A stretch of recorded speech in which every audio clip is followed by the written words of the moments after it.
शेखर ई study में आप सभी का स्वागत है। प्रिय विद्यार्थियों, हमारे इस ऑनलाइन इंस्टीट्यूट के माध्यम से आप सभी को गणित और हिंदी विषय का आधारभूत तरीके से अध्यापन कराया जाता है, जिसमें कहीं अगर थोड़ी बहुत त्रुटि हो जाती है तो उसके लिए हम क्षमा प्रार्थी हैं और इस संबंध में आपके सुझाव आमंत्रित हैं। धन्यवाद। हेलो दोस्तों, मैं शेखर स्वागत करता हूं आपका अपने YouTube channel Shekhar study point में। दोस्तों, आपका हिंदी में शब्द रचना का टॉपिक चल रहा था, जिसके लगभग 14 पार्ट आ चुके हैं। ठीक है, उसी क्रम में आज पार्ट 15वां होगा, जिसमें हम विकारी शब्दों का अध्ययन करेंगे। हमने विकारी शब्द में आपको बता दिया है संज्ञा, सर्वनाम, क्रिया, संज्ञा, सर्वनाम और विशेषण बता दिया है। क्रिया आज आपकी शुरुआत होगी। ठीक है, तो अगर आपने नहीं देखा है तो प्लेलिस्ट बनी हुई है समान हिंदी की, प्लेलिस्ट में जाइएगा, एक क्रम से सारे पार्ट आपको मिल जाएंगे। और इसके पहले भी जो देखिए, हिंदी एकदम आरंभ से आपको बताई गई, भाषा की उत्पत्ति, भाषा का विकास, लिपि, ये सब वर्णमाला वगैरह सारी चीजें बताई गई हैं।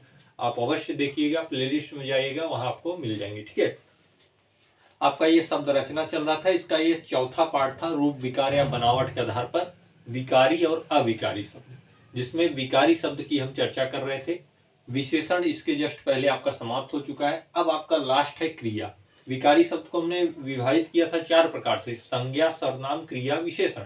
ठीक है, तो विशेषण तो समाप्त हो गया, संज्ञा, सर्वनाम, विशेषण ये तीनों समाप्त हो गए हैं। अब ये लास्ट है आपका विकारी शब्द में क्रिया। ठीक है, तो आज से हम क्रिया का अध्ययन करेंगे। पार्ट 15वां होगा, क्योंकि ये शब्द रचना 1 से 15 पार्ट तक अभी तक कंटिन्यू चल रही है। ठीक है, और इसकी प्लेलिस्ट में आपको सारे वीडियो मिल जाएंगे।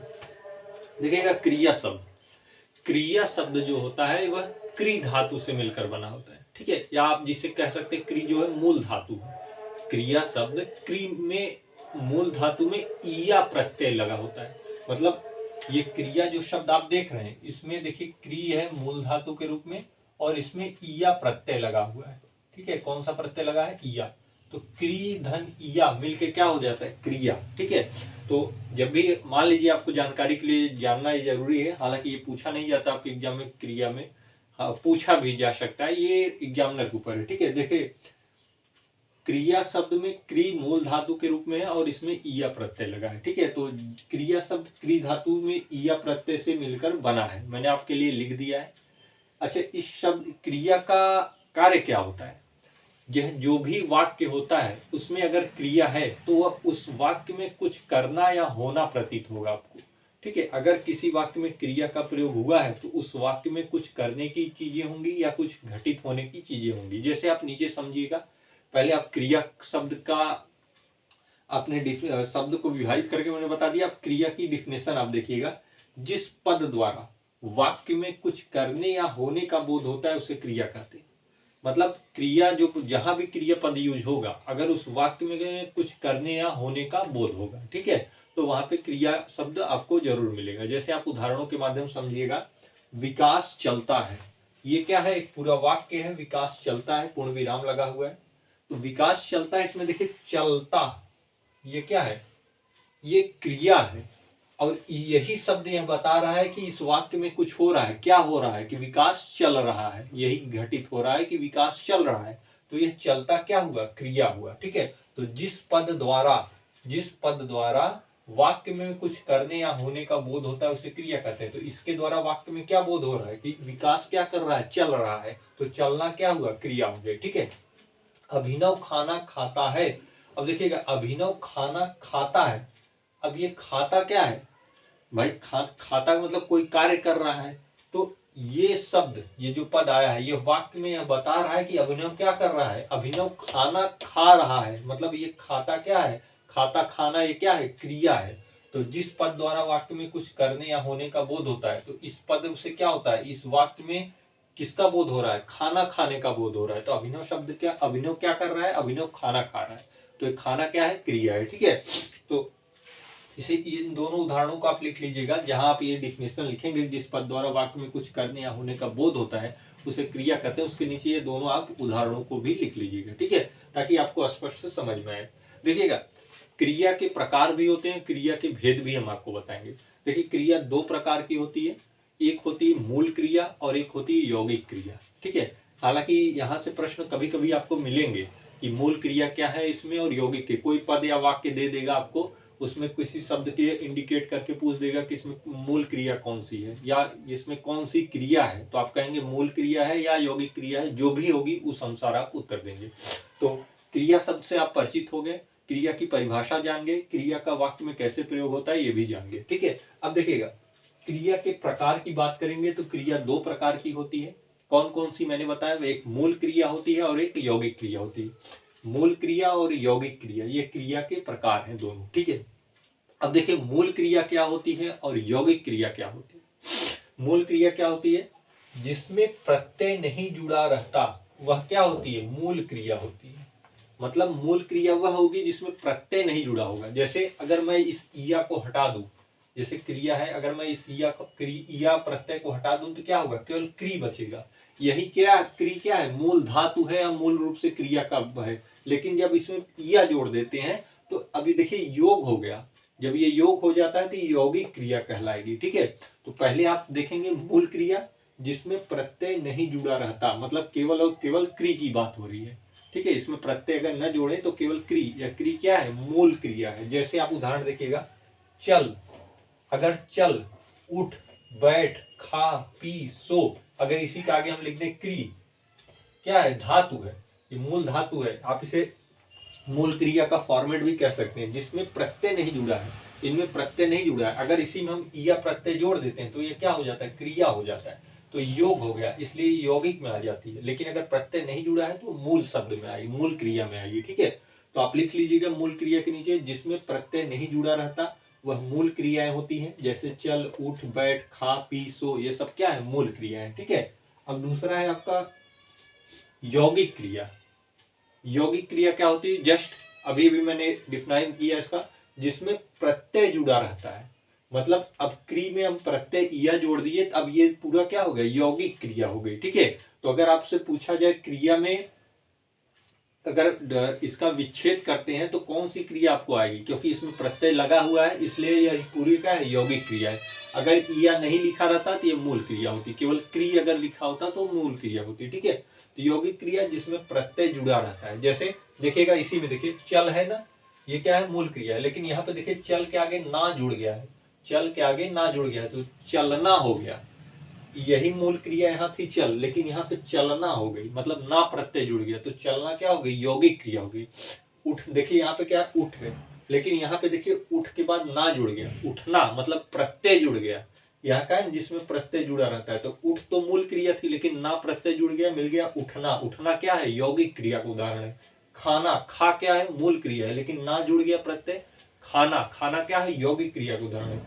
उसी प्रकार सोना, पीना, बैठना, देखिए यहाँ पे बैठ है लेकिन इसमें जब यहाँ पे हमने ना जोड़ दिया, बैठ तो मूल क्रिया थी लेकिन जैसे ही बैठना शब्द हुआ यहाँ ना प्रत्यय जुड़ गया, ये यौगिक क्रिया में आ गया। ठीक है, तो मूल क्रिया और यौगिक क्रिया ऐसे ही आप पहचानेंगे।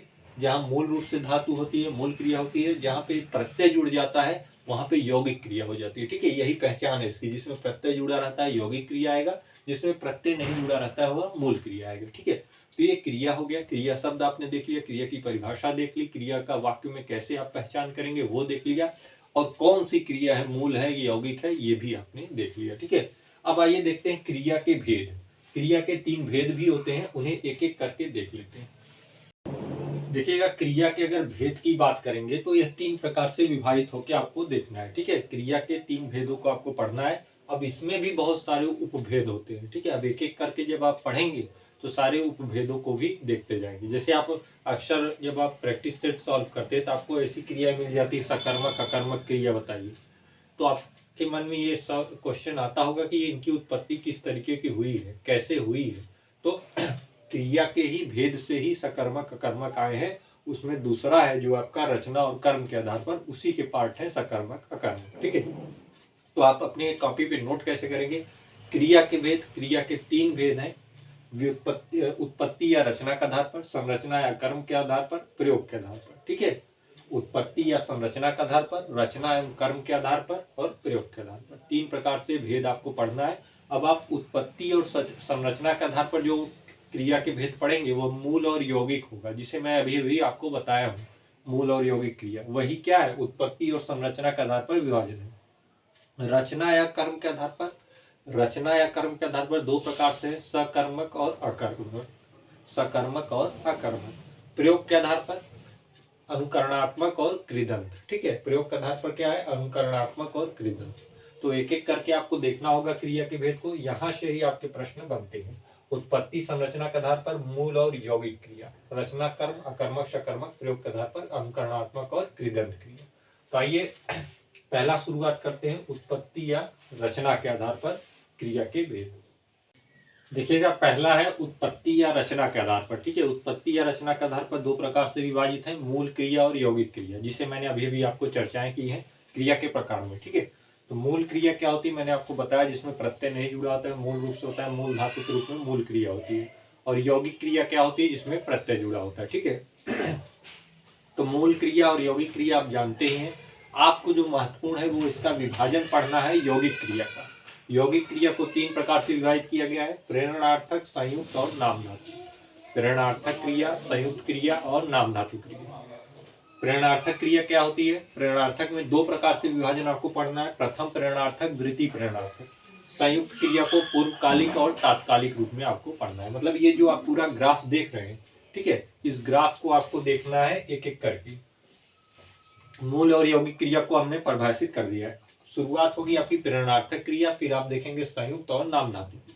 उसमें भी इनका जो उपभाग है पूर्वकालिक, तात्कालिक, और इसका क्या है, प्रथम प्रेरणार्थक, द्वितीय प्रेरणार्थक। इस ग्राफ को आप बना लीजिएगा। शुरुआत हम पहले करेंगे यहाँ से प्रेरणार्थक क्रिया से। ठीक है, बाकी ये दोनों चीजें आपको बताई जा चुकी है। तो प्रेरणार्थक क्रिया क्या होती है, आइए उसे देखें। देखिए, क्रिया के भेद में आपको पढ़ना है पहला उत्पत्ति या संरचना के आधार पर क्रिया के भेद। ठीक है, इसमें आपको मूल और यौगिक क्रिया, जो इसको डिफाइन करके मैंने बताया था कि उत्पत्ति या संरचना के आधार पर दो प्रकार से हैं, मूल और यौगिक क्रिया। कभी कभी आपके प्रश्न ऐसे भी बन सकते हैं कि उत्पत्ति या संरचना के आधार पर क्रिया के कितने भेद हैं, तो उत्पत्ति या संरचना के आधार पर क्रिया के दो भेद हैं, मूल और यौगिक।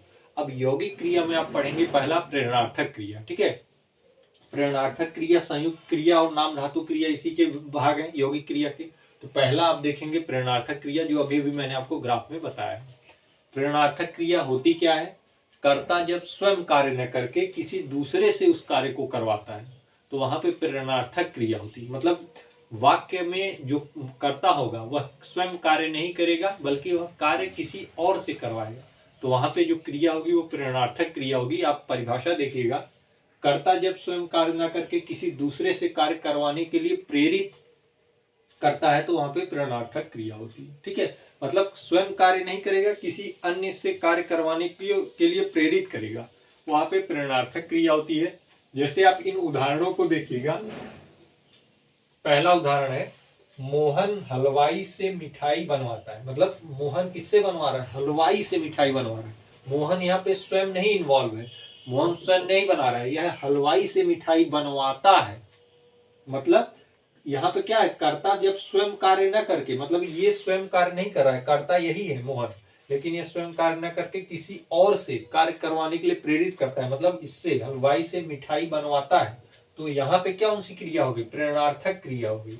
कौन सी क्रिया है, प्रेरणार्थक क्रिया है। ठीक है, सीता बच्चों को पढ़वाती है, सीता बच्चों को पढ़ाती है नहीं है, यहाँ पे शिक्षा, सीता बच्चों को पढ़वाती है, मतलब किसी और से पढ़वा रही, स्वयं नहीं पढ़वा रही। ठीक है, स्वयं नहीं पढ़ा रही। तो सीता क्या है, यहाँ पे करता है, यह स्वयं कार्य नहीं कर रही है बल्कि किसी और से करवा रही, मतलब पढ़वाती है। तो ये पढ़वाती क्या है, प्रेरणार्थक क्रिया है। ठीक है, विवेक ने कपड़े धुले नहीं है, यहाँ पे विवेक ने कपड़े धुलवाए, मतलब किसी और से कार्य करवाए। तो एक विवेक क्या है, करता है, कर्ता स्वयं कार्य न करके क्या कर रहा है, किसी दूसरे से कार्य करवा रहा है, मतलब किसी और से धुलवाया है। तो यह कौन सी क्रिया है, प्रेरणार्थक क्रिया है। मतलब इन वाक्यों में आपने देखा कि जो मूल रूप से करता है वह स्वयं कार्य नहीं कर रहा है, बल्कि किसी और से कार्य करवाने की प्रेरणा का प्रेरित कर रहा है। वहां पे कौन सी क्रिया होगी, प्रेरणार्थक क्रिया होगी, नाम से ही स्पष्ट है। तो बनवाता, पढ़वाती, धुलवाए, ये सब कौन सी क्रिया है, प्रेरणार्थक क्रिया है। ठीक है, प्रेरणार्थक क्रिया बस इसी तरीके से है। आपको डिफिनेशन अगर पता है तो आप आसानी से उदाहरणों को पकड़ पाएंगे। अगर कोई भी वाक्य अगर आपको दिया है प्रेरणार्थक क्रिया से संबंधित, तो आप उसे आसानी से पकड़ सकते हैं। वहां पे कर्ता नहीं इन्वॉल्व होगा, बल्कि कर्ता किसी और से कार्य करवाने की को प्रेरित करेगा, तो वहां पे प्रेरणार्थक क्रिया होगी। ठीक है, अब प्रेरणार्थक के भी 2 भाग हैं, अभी भी मैंने आपको ग्राफ में बताया, प्रथम प्रेरणार्थक, द्वितीय प्रेरणार्थक। ठीक है, प्रथम प्रेरणार्थक, द्वितीय प्रेरणार्थक, इसके भी 2 भाग हैं। उन दोनों भागों की चर्चा हम अगले पार्ट में करेंगे। बाकी जितना आपको आज यहाँ बताया गया उसे आप नोट डाउन कर लीजिएगा और एक बार और रिवाइज कर लीजिएगा। ठीक है, तो आज की वीडियो में फिलहाल इतना ही।